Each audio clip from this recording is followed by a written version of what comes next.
Our first guest today is a brilliant young actress. She got her start playing a genius game designer on Nickelodeon. Now she's starring in the action-packed comedy The Sleepover and the sitcom Mr.Iglesias, both on Netflix. Please welcome to the arcade, Cree Cicchino. How you doing? I'm doing great. Thank you so much for having me. Thank you for being here.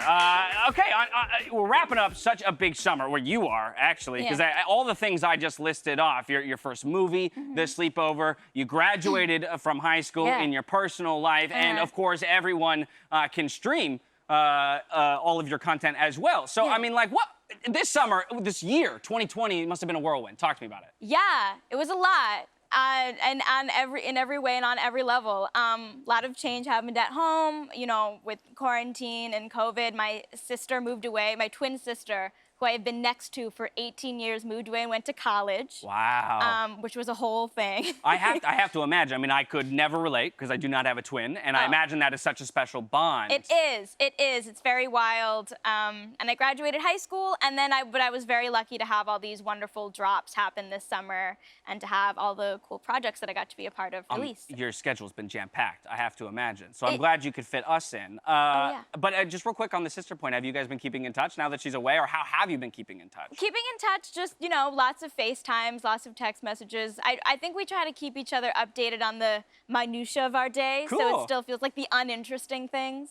It's important to have someone like that in your life, I think. All right, well, let's dive into some more of the nitty-gritty, because you've been a vocal advocate for social justice and reform. You also just turned 18 this year, so this is the first election that you'll be eligible to vote in. What would you say to people, especially in the Gen Z and millennial generations, our generations, who may be thinking about not voting this year? I would say stop that. There, that's it, stop. I would say, here's what I would say. Our past generations this is our time now. And we clearly have a lot we need to deal with, and a lot we need to take accountability for and responsibility for and deal with. And there is no more time. I feel like past generations have pushed it into our time. And so we have a lot of buildup, and we need to deal with all of it. And it's a lot, and it is uncomfortable, and it is tiresome, but it must be done. So I love that you just called out the uncomfortability of it. I think that that's something that's not discussed enough, especially within our own generations, with our friends, to say, yeah, this is a crappy situation to be in. Yeah. But it is left to us, right? We have to deal with it. It is uncomfortable.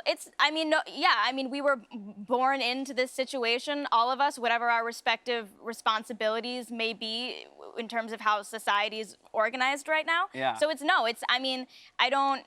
nobody should feel guilty or bad that it's like not fun and it's not supposed to be fun. It's work, but we've got to get to it. Yeah, it's your civic duty, right? I mean, there's a reason why that is the term or the turn of phrase that is used. I want to make an admission to you, and maybe then therefore an appeal to a lot of our younger audience out there. I did not vote in the very first election I was eligible to vote about 12 years ago when I first turned 18. I have since voted and since have become much more of a political advocate. But I think exactly what you're saying is I allowed that uncomfortability of the work and the behemoth of the political environment to keep me from voting, to make me believe that my vote didn't matter or wouldn't make change.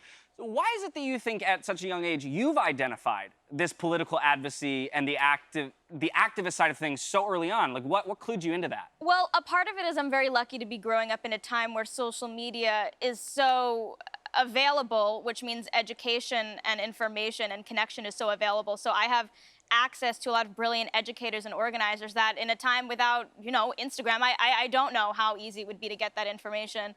I also think, and I think this is more Gen Z specifically can relate to it, we don't have a choice. Yeah. Do you know what I mean? There's no more time for so many things.